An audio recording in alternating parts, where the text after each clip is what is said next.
अवैध वाळू वाहतूक चोरी प्रकरणी पोलीस ठाणे नेवासा येथे गुन्हा दाखल करण्यात आला आहे। काल दिनांक 10 एप्रिल 2025 रोजी परी पोलीस उपअधीक्षक श्री संतोष खाडे, प्रभारी अधिकारी नेवासा पोलीस ठाणे यांना त्यांच्या गुप्त बातमीदारामार्फत माहिती मिळाली की ज्ञानेश्वर मंदिराच्या मागून एक टेम्पो वाळू भरून वाहतूक करत आहे, अशी खात्रीलायक बातमी मिळाल्याने लागलीच पोलीस उपअधीक्षक श्री संतोष खाडे यांनी पोलीस स्टाफ व पंचायत सक्षम पोलीस ठाणे येथून तुकाराम महाराज चौकाकडे 10:50 वाजेच्या सुमारास जात असताना उस्तळ दुमाला रोडवर एक संशयित टेम्पो दिसला।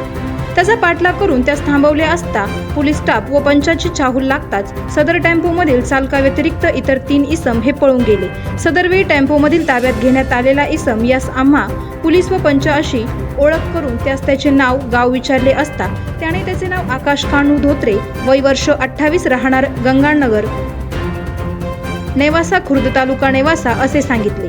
सदर टेम्पोचा नंबर MH12JF 6288 असा असलेला दिसला। पोलीस स्टाफ व पंचांनी टेम्पोच्या पाठीमागील हौदामध्ये डोकावून पाहिले असता त्यामध्ये अंदाजे 1 ब्रास वाळू दिसून आली। सदर वाळू परवानाबाबत सदर इस्माकडे विचारपूस केली असता त्याच्याकडे कोणताही परवाना मिळून आला नाही।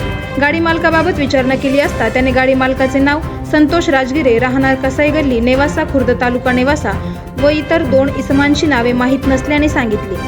पोलीस उपअधीक्षक श्री संतोष खाडे यांनी पंचायत सक्षम एकूण 4,10,000 रुपये किमतीचा अशोक लेलंड कंपनीचा टेम्पो व त्यामध्ये अंदाजे 1 ब्रास वाळू जप्त करण्यात आली असून आरोपी आकाश कान्हू धोत्रे, वय वर्ष 28, राहणार गंगानगर, नेवासा खुर्द तालुका नेवासा, संतोष राजगिरे, राहणार नेवासा, इतर 2 इसम ज्यांनी संगनमत करून टेम्पो क्रमांक MH12JF 6288 ही मध्ये चोरून वाळू वाहतूक करीत असलेल्या बाबत पोलीस ठाणे नेवासा येथे भारतीय न्यायसंहिता कलम 303, कलम 2, कलम 3, कलम 5 अन्वये गुन्हा नोंद करण्यात आला असून सदर गुन्ह्याचा पुढील तपास police head constable Sudhakar Darade हे करत आहेत। यापुढेही बेकायदेशीर वाळू वाहतूक करणारे वाहन इसम व अवैध व्यवसाय करणारे तसेच पोलीस कारवाईमध्ये अडथळा आणणारे इसमांवर कठोर कायदेशीर कारवाई करण्यात येणार असून अवैध धंद्यांबाबत माहिती देणाऱ्यांचे नाव गोपनीय ठेवण्यात येईल।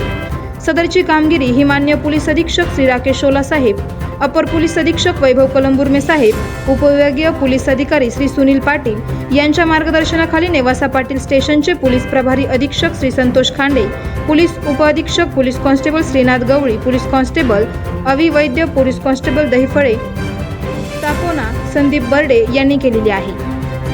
आवाज जनतेचा न्यूजसाठी प्रतिनिधी आरिफ शेख। करायचं आहे लाईव्ह कार्यक्रम किंवा आहे कसले आंदोलन, जनसामान्यापर्यंत पोहोचेल आपला हक्काचा आवाज, आवाज जनतेचा।